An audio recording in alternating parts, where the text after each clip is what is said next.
everyone, welcome back to my channel. I hope you are doing well.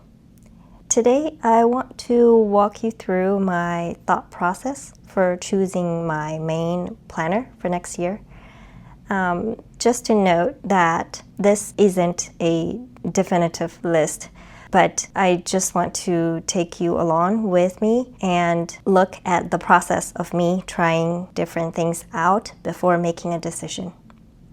Lately, I have been feeling a little bit overwhelmed with all the planner releases and pre-orders happening. There are just so many options out there.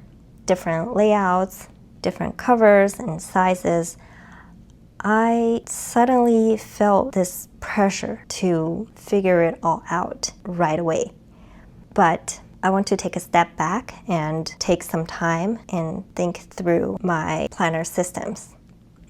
If you've been feeling anxious or unsure about your planner system, I hope this video shows you that you are definitely not alone, and we should all take our own time to find the planner for us.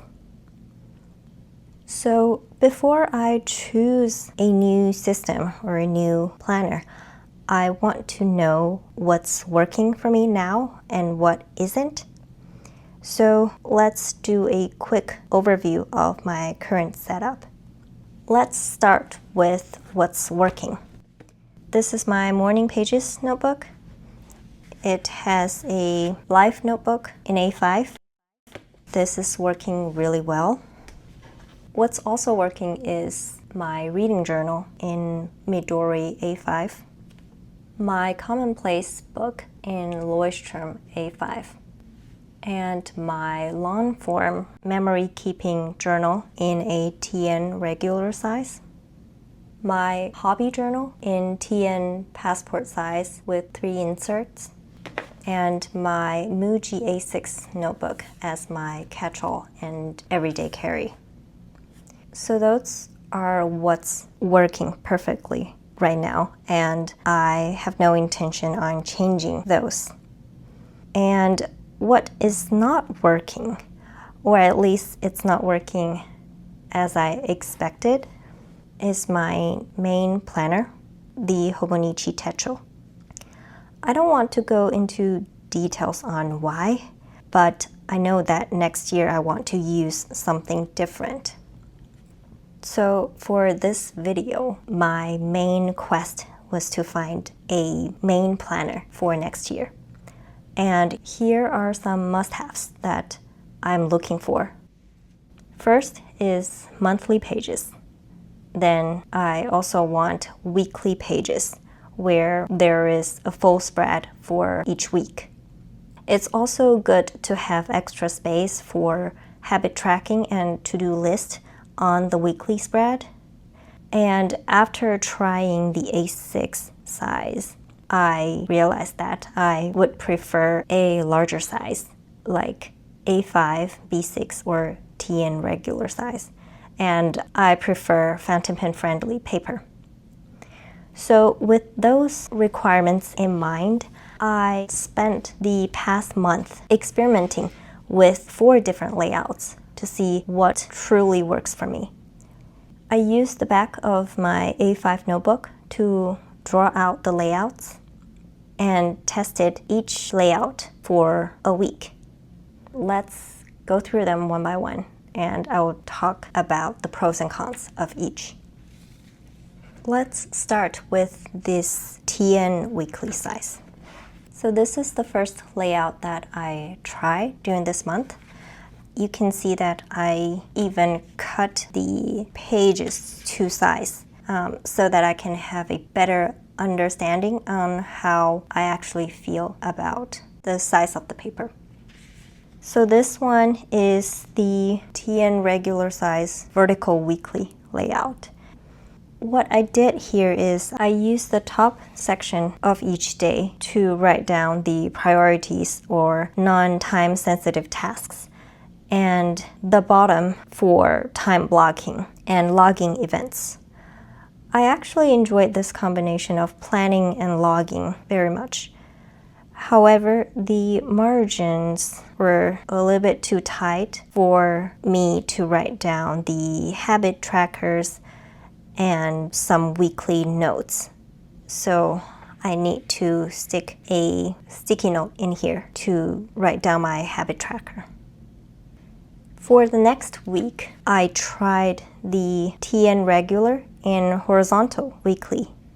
My initial plan was to split the left page into two sections, one for time-sensitive events like appointments and deadlines, and the other for personal tasks and chores. But sometimes I ran out of space in one section or another, so I ended up mixing everything together. The right page, I used it for habit tracking and some weekly tasks, which worked well. I thought this layout would be my top choice, but after trying it, I am not so sure. Then I tried the vertical weekly in B6 size. I've never used B6 size notebooks or planners before, but I like how compact it is.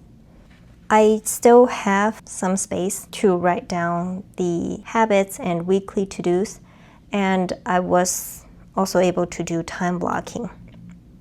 I feel like this layout is very doable for me. Then last week, since it's Hobonichi season, I feel like I need to try the cousin layout. So I drew out a mock-up with weekly page followed by daily pages.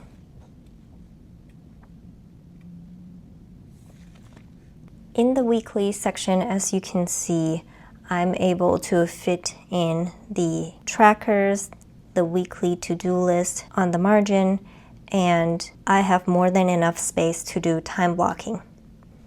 And for the daily pages, initially I thought one A5 page per day would be too much space, but I found out that I actually had a lot to say each day. I didn't always follow the timeline on the left-hand side. Sometimes I just treat it as a journal and write in 2 columns, or use a star to mark different paragraphs and events. Sometimes I try to follow the lines to separate the page, did some doodles, and I even transcribed song lyrics on one day when I didn't have much to write about. More doodles. I remember that this day I wasn't feeling well mentally, so I used the space just to remind myself to take a deep breath. On the last day, I tried following the timeline, and I didn't mind that either. It turns out that my handwriting isn't small, so the pages filled up fairly quickly. I also noticed that usually in the Hobonichi planner, the monthly and the daily pages are in different sections of the book so that you have to do a lot of flipping. But for me, since I'm using the weekly spread for planning, and I will only go to the daily pages at the end of the day or next day, I don't have to do a lot of back and forth flipping throughout the day. So that works pretty well for me. So after trying all 4 layouts and spent enough time with each of them, I really surprised myself. I've never been a vertical weekly person, but I found it's very useful, at least for now. And I also realized that the TN size might be a little bit too narrow. So with those in mind, my current top options are the B6 vertical weekly and the A5 vertical weekly. So after a month, I still can't say that I know exactly what I'm getting for next year, and I still can't make the final decision, but that's okay. At least now I feel more clear-minded about what I need, and that's what's important. Lastly, I just want to say this to you and also more to myself. It is okay to feel overwhelmed. It is okay to have the FOMO. And it's okay to not have it all figured out yet. The planner essentially is a tool that meets your needs and your needs only. It should change along with the stage of your life. So you don't have to decide everything right now. And you can also try drawing out your own layouts and spending a week or two to test it out. Anyways, that's everything for this video. If you're feeling stuck, I hope this video helps you a little bit. Also, have you started thinking about next year's planners and journals yet? Let me know your options or thoughts in the comments below. Thank you so much for watching, and I'll see you next time. Bye.